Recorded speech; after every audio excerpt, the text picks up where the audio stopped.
tout commence d'abord par la consultation de notre stratégie globale.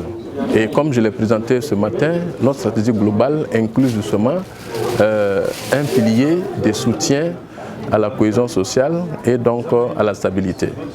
Alors, donc, comme les autres piliers, nous partons d'abord de ça et donc nous regardons les appels à propositions qui sont là, qui concernent donc le pilier.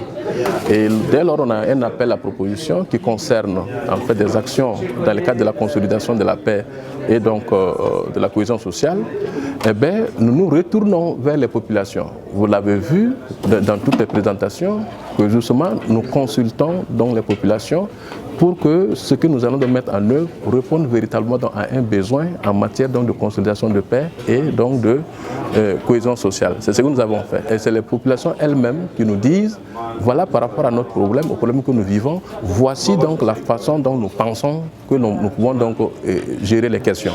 Et c'est ce que nous faisons. Nous remontons cette information et nous écrivons dans le programme et que nous allons soumettre au bailleur de fonds qui a fait dans l'appel à proposition. Et maintenant, une fois que nous avons, n'est-ce pas, le financement, eh bien, on met en branle la partie gestion de projet, c'est-à-dire maintenant le personnel et autres, et nous commençons donc notre projet. Soit dit en passant aussi que de façon globale, la façon dont nous faisons notre programmation est liée aussi à ce qu'on appelle le PM at MC, c'est-à-dire que la gestion des projets au niveau donc de Mercy Corps, qui est également donc un document cadre, document guide, qui nous donne toutes les orientations possibles sur comment identifier, sur comment donc planifier, sur comment mettre en œuvre un projet, sur comment donc clôturer donc un projet, ainsi de suite.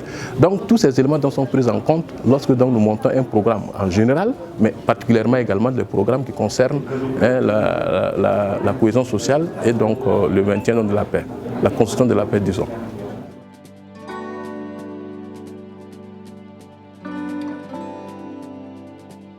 Parler de la stratégie nationale de prévention de la radicalisation, comme je l'ai dit ce matin, c'est un document en fait qui synthétise 8 documents. Parce que nous sommes partis du principe que la thématique de la prévention de la radicalisation nécessite un travail de terrain. Un travail de terrain qui nous a conduits dans les 8 régions du Niger. Ce qui fait que nous avons d'abord monté pour chacune de nos régions un document spécifique à travers lesquels nous avons élaboré la stratégie nationale de prévention de la radicalisation dont la validation a eu lieu il y a 5-6 mois.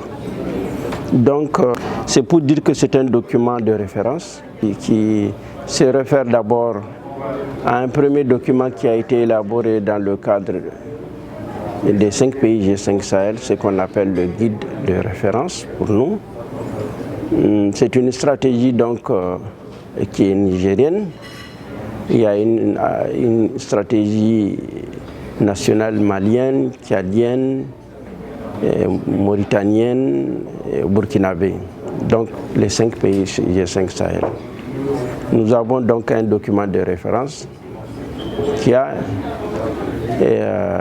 une partie de mise en œuvre et comme le CNES en tant qu'institut, en tant que centre de recherche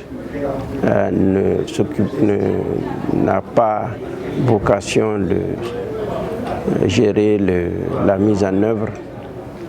La mise en œuvre est placée sous la responsabilité du cabinet du Premier ministre. Et il y a un secrétaire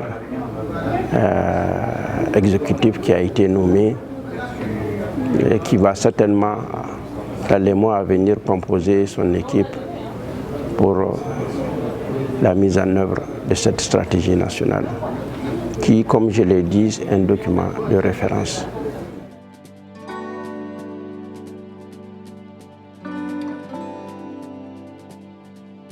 C'est un financement de l'ISAID sur 30 mois de mise en œuvre. Donc la mise en œuvre sur 30 mois s'étale sur les questions des études, d'abord les études et les évaluations du projet, puis s'ensuit la mise en œuvre des activités de recherche.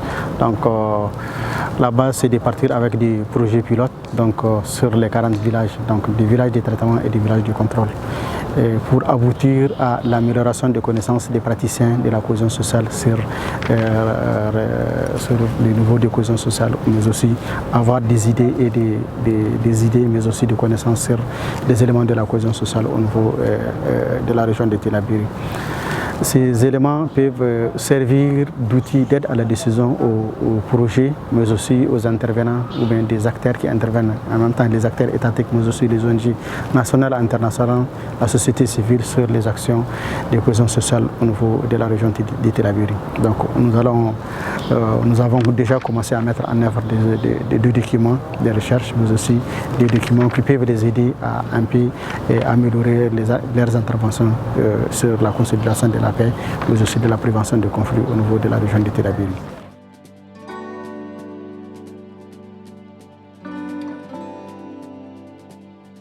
Cette rencontre actuelle, l'idée c'est de pouvoir disséminer, de partager avec les acteurs de la cohésion sociale les résultats de nos recherches pour qu'ils puissent s'appréhender, pour qu'ils puissent comprendre les démarches. Comment est-ce que d'où est-ce que nous venons pour aboutir à ces résultats? Les démarches en termes de sélection des villages, d'identification des projets, et des recherches, actions, etc. Donc ils vont comprendre et aussi de partager les résultats et d'expliquer les résultats à ces acteurs de cohésion sociale au niveau de la région de Tillabéri, mais aussi ceux-là qui sont présents à Niamey. Donc ça va leur donner une idée globale sur nos résultats des recherches, mais aussi leur donner l'occasion de poser des questions par rapport à certaines choses qu'ils ne comprennent pas, mais aussi certaines inquiétudes par rapport à la mise en œuvre même de leurs activités sur le terrain.